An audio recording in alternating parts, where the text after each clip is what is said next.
less than a human being. That's how 29-year-old Zanele Masilela describes herself. She's been struggling to get an ID for 10 years because she has no birth certificate. It was in Groblersdal in the farms, and the problem is that I gave birth to her at home and not in the hospital. Masilela claims officials from the Home Affairs Department asked her for an affidavit from her primary school in Limpopo in order for her to be issued with an ID. But she can't afford the trip to the province. She's desperate for an ID so she can get a job to feed her 4 children, and fears her children will suffer like she has. I'm worried about them because their lives are at a standstill. Now this one has to go to school, but she can't because she doesn't have a birth certificate, because I don't have an ID.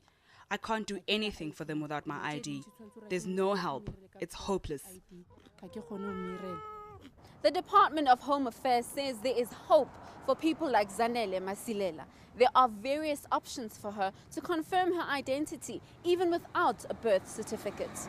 You can go to the police station with those people to verify that we actually know this particular person, but he was not born in a hospital, he was born at home, and that's why they didn't have any documentation. In some rural areas, which is where these cases are always prevalent, you have a local kin there who can also certify that this person is coming from the village.